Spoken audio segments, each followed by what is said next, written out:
ان سے حضرت آیت اللہ خوئی، حضرت آیت اللہ حکیم بزرگ علماء سید مرتضیٰ کشمیری سے استخارہ دکھواتے تھے، ان کے تقوی اور پرہیزگاری کی وجہ سے، ان کے مقام معرفت کی وجہ سے۔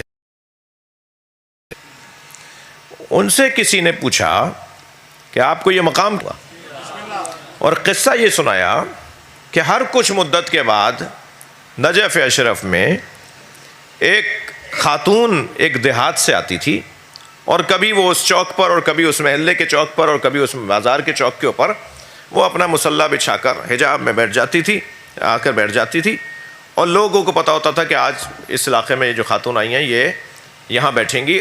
لوگ اپنے ان کے پاس جا کے استخارے رکھتے تھے سامنے کہ ہمیں ہفتے بھر یاد سوچا ہوا ہے، 10 دن سے سوچا ہوا ہے، استخارہ دکھواتے تھے ان سے۔ اور وہ جب تسبیح کا دانہ سے استخارہ دیکھتی تھی، اور یہ مجھ سے نقل کیا ہے حضرت آیت اللہ بہاؤالدینی نے، ابو الفضل بہاؤالدینی نے یہ پورا قصہ سنایا مجھے، اللہ ان کو صحت اور شفا عطا فرمائے۔ وہ فرماتے، انہوں نے یہ سارا واقعہ میں ان سے نقل کر رہا ہوں۔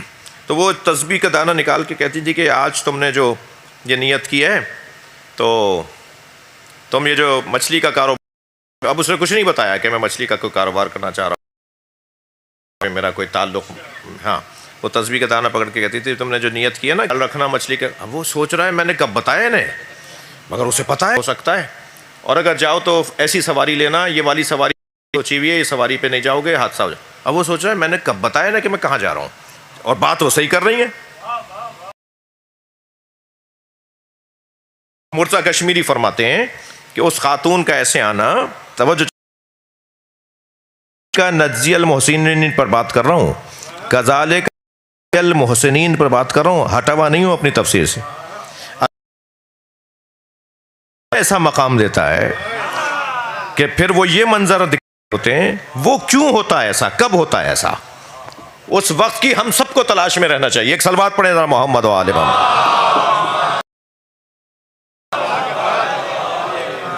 وہ آیت اللہ مرتضیٰ کشمیری کہتے ہیں کہ میں تو عرصے سے تلاش میں تھا کہ یہ خاتون کب آئیں گی ہمارے علاقے میں، اور معلوم ہوا جی آئی بھی ہیں، تو آیت اللہ کہتے ہیں کہ میں بھی لائن میں لگ گیا۔ اب کون ہے آیت اللہ مرتضیٰ کشمیری جن سے فقہا استخارہ دکھواتے، خود پہلے ہی صاحب کرامت ہیں، کہتے ہیں میں لائن میں لگ گیا، جیسے میرا نمبر آیا میں نے کہا بی استخارہ دیکھیں، انہوں نے کہا نیت کرو، اب انہوں نے تسبیح نکالی تو کہنے لگے تم نے تو کوئی نیت ہی نہیں کی، ان کی کوئی نیت ہی نہیں تھی، انہوں نے کوئی نیت ہی نہیں کی تھی، انہوں نے کہا تم نے تو نیت ہی نہیں کی۔ اب جو نیت کی ہے یا نہیں کی ہے کو جانتا ہو، وہ کچھ تو ہے اس کے پیچھے طاقت۔ تو انہوں نے کہا بی بی میں نے ہار مانی، مجھے آپ یہ بتائیے کہ یہ مقام آپ کو کیسے ملا، یہ مقام کذالک نجزی المحسنین والا مقام ہے۔ اللہ برائیوں سے بچنے پر توجہ مقام عطا کرتا ہے، نیکیوں کی انجام دہی پہ مقام نہیں دیتا۔ توجہ ہے اب آج کی، تھوڑی گردن ہلا دو بھائی، جا رہی ہے بات تو۔ اللہ نیکیوں کی انجام دہی پر مقام نہیں دیتا، برائیوں سے بچنے پر مقام دیتا ہے۔ تو آیت اللہ مرتضیٰ کشمیری نے کہا، آیت اللہ مرتضیٰ کشمیری نے فرمایا مجھے بتاؤ یہ مقام کیسے ملا؟ کہا تمہارا مقام خود بلند ہے، اس لیے تمہیں تنہائی میں بتاؤں گی۔ اب مجمع دور کھڑا ہے، یہ قریب بیٹھے ہوئے سن رہے ہیں، کیا سن رہے ہیں؟ کہتے ہیں کہ میں ایک ناسبی کی زوجہ تھی، ایک ناسبی کی زوجہ تھی، ہر مرتبہ مجلس سے لوٹنے پر مجھے تازیانوں کا سامنا ہوتا تھا، میں ذکر حسین میں جاتی تھی، میں مجلس عزا میں جاتی تھی، اور میرا شوہر جب میں گھر میں لوٹتی تھی تو مجھے تازیانے کوڑے مارتا تھا اور کہتا تھا کہ تم کیوں گئی ہو مجلس میں، اور میں باز نہیں آ سکتی تھی اس لیے کہ میں ذکر حسین کو کیسے چھوڑ دوں۔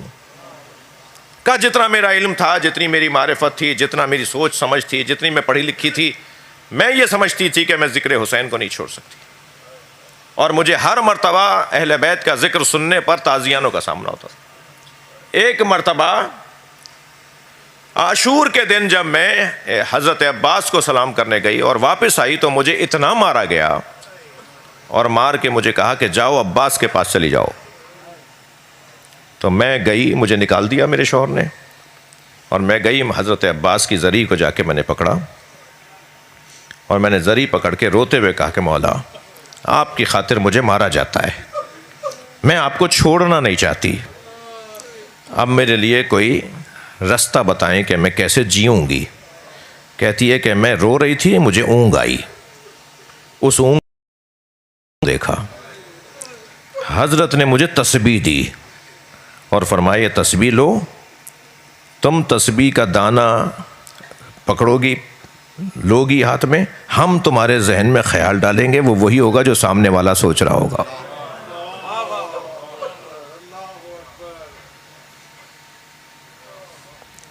یعنی وہاں اس کو مولا کے نام پہ ذلیل کیا جا رہا ہے، مارا جا رہا ہے، اور مولا اسے اپنی محبت میں عزت عطا کر رہے ہیں کہ جس کے سامنے آ کے آیت اللہ مرتضیٰ کشمیری بیٹھ جائے، اتنا بڑا اللہ کا ولی آ کے بیٹھ جائے جس کے سامنے۔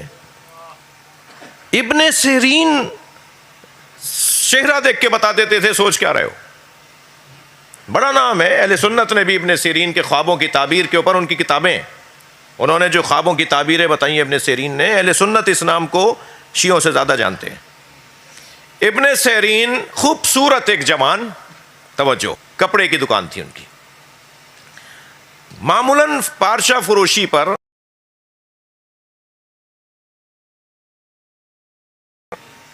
شوہر کے لیے کپڑے لینے گئی ہیں، بیٹے کے لیے کپڑے لینے گئی ہیں، معمولاً خواتین کپڑے والے کے یہاں جاتی ہیں۔ ایک خاتون کا دل آ گیا ابن سیرین کے اوپر، کپڑا خریدا، مگر اس شرط کے ساتھ کپڑا خریدا کہ میرے گھر آ کے اس کی کٹنگ بھی کرو گے، جوڑے کی کٹنگ بھی کرو گے، کپڑوں کی کٹنگ بھی کرو گے۔ یہ تیار ہو گئے، گھر چلے گئے۔ گھر جو گئے تو اس نے دروازے بند کر دیے اور کہا کہ میرا یہ ارادہ ہے۔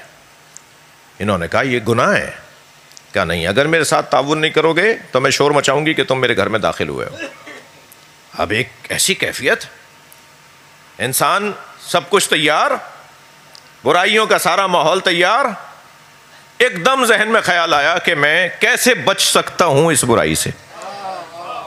اسے کہا مجھے صرف مستراح میں، واش روم میں، ممبر کی زبان میں کہا جائے گا بیت الخلاء میں، مستراح میں مجھے جانے کی اجازت دو، میں ذرا وہاں سے فارغ ہو کر ہوں۔ ظاہر اس کو کیسے روک سکتی تھی وہ، اس نے کہا جاؤ آؤ، اب گھر میں ہی وہ واش روم ہے۔ یا اندر گئے، واش روم میں اپنے اوپر ساری گندگی مل لی، اپنے بدن پہ، اپنے چہرے پہ، اپنے کپڑوں پہ گندگی مل لی۔ باہر آئے، کہنے لگے میں تیار ہوں، وہاں تو بدبو آنے لگی، وہ تو اس کا حلیہ ہی بدلا ہوا ہے ابن سیرین کا، وہ تو گندگی اس کے اندر سے نکل رہی اور بدبو آ رہی، اس نے کہا نکلو میرے گھر سے۔ وہ جو عمل انجام دیا، اللہ نے ان کو حکمت خواب تعبیر خواب دے دی۔ یہ حضرت یوسف کے قصے سے جڑی ہوئی بات ہے۔ اللہ ان پیغاموں پہ ہمیں عمل کرنے کی توفیق عطا فرمائے۔ دعاؤں کی قبولیت کے لیے بلند تر صلوات۔ اللہم صلی علی محمد وعلی محمد۔